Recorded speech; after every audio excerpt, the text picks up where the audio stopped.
તલાટી સરકારી સહાય હડપ કરવાનું કૌભાંડ પ્રકાશમાં આવ્યું હતું, જે અંતર્ગત 4 શખ્સો વિરુદ્ધ પોલીસ ફરિયાદ નોંધાઈ છે। મેઘરજ તાલુકામાં હજુ મનરેગા કૌભાંડ બહાર આવ્યું હોવાનું વિસરાયું નથી, ત્યાં મેઘરજ તાલુકાના ડચકા ગામમાં વધુ એક કૌભાંડ બહાર આવ્યું છે।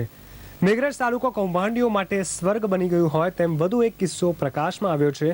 પ્રાપ્ત માહિતી અનુસાર 4 તારીખે તાલુકા પંચાયતની ચૂંટણી બાદ ગ્રામ વિકાસ એજન્સીમાં તલાટીને બોલાવવામાં આવ્યા અને ત્યાં ગુજરાત સરકારની સસ્તા શૌચાલય માટેની યોજના હેઠળ 11 ફોર્મ ગ્રામ વિકાસ એજન્સીમાં આપ્યા હતા। ત્યાં તલાટીને ફોર્મના વેરિફિકેશન માટે બોલાવવામાં આવ્યા હતા, પરંતુ ફોર્મની પૂર્ણ ચકાસણી બાદ તલાટીએ તેમની સહી અને સિક્કા ખોટા હોવાનો ઘટસ્ફોટ કરી સરપંચને જાણકારી કરી હતી। ડચકા ગામની અંદર અમારા કેટલાક જે ઇસમોએ મેઘરજ ખાતે શૌચાલય માટેના જે સસ્તા શૌચાલય માટેની જે યોજના છે સરકારશ્રીની, તે યોજનાની અંદર 11 ફોર્મો સરપંચ અને તલાટી અમે કંઈ જાણતા નથી અને તેમાં ડુપ્લિકેટ સિક્કાઓ રબર સ્ટેમ્પ બનાવી અને આ રીતના 11 ફોર્મો અમને ગ્રામ પંચાયત વિકાસ એજન્સી તાલુકા પંચાયત મેઘરજથી મળેલ છે અને જેમાં અમે ખાતરી કરતા આ જે 11 ફોર્મો છે એ તદ્દન ડુપ્લિકેટ નીકળ્યા છે। સહી અને સિક્કાઓ તેમજ જે અંદર જે ફોટોગ્રાફ જે છે એ બધું અમને નકલી લાગ્યું, એટલે આની જાણ અમને થતાં જ અમે તરત જ ઊંડી તપાસ કરી અને તપાસ કરતાં અમને માલુમ પડ્યું કે ખરેખર આ સરકારશ્રીની વિવિધ યોજનાઓની અંદર આનો સહી સિક્કાનો ગેરઉપયોગ થતો જણાય છે। મેઘરજમાં 11 ફોર્મ દ્વારા સરકારી સહાય મેળવવાના કૌભાંડનો સરપંચ અને તલાટી મંત્રીએ તેમના ખોટી સહી અને ખોટા રબર સ્ટેમ્પનો ઉપયોગ કર્યા હોવાનું જણાવી આ સમગ્ર કૌભાંડને ખુલ્લો પાડી દીધો હતો।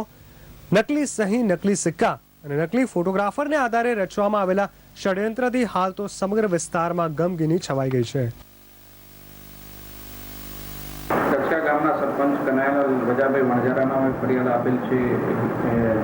એમને હીરાભાઈ, માલાભાઈ ડામોર, દિનેશભાઈ મુકેશ અને જયંતિભાઈ ડામોર વિરુદ્ધ ફરિયાદ આપેલ છે કે આ કામના આરોપીએ પંચાયતના સરપંચના હોદ્દાનો તથા સરકારી તલાટી કમ મંત્રીશ્રીના સરકારી હોદ્દાનો બનાવટી રબર સ્ટેમ્પ બનાવી તેનો ઉપયોગ સસ્તા શૌચાલયની સહાય મેળવવા માટે કરેલ છે તેવી તેઓ અરજી આપેલ છે અને એ અરજીની તપાસ હાલમાં ચાલુ છે અને અરજીની તપાસ વખતે આગળની કાર્યવાહી કરવામાં આવશે। તો એક જ મહિનામાં બીજું કૌભાંડ બહાર આવ્યું છે, ત્યારે પોલીસ પણ હરકતમાં આવી ગઈ છે। પોલીસે તપાસના આધારે ખોટા સ્ટેમ્પ વડે કૌભાંડ આચરનાર હીરાબેન ડામોર, દિનેશ, મુકેશ અને જયંતિભાઈ વિરુદ્ધ ગુનાઓ નોંધી વધુ તપાસ હાથ ધરી છે। ત્યારે આ વિસ્તારમાં વિજિલન્સ દ્વારા તપાસ કરવામાં આવે તો આ વિસ્તારમાંથી કૌભાંડોનો રાફડો બહાર નીકળે તેવું લોકમુખે ચર્ચાઈ રહ્યું છે। ભરત કડિયા, ગુજરાત ન્યૂઝ, મેઘરજ। શહેરના સરસપુર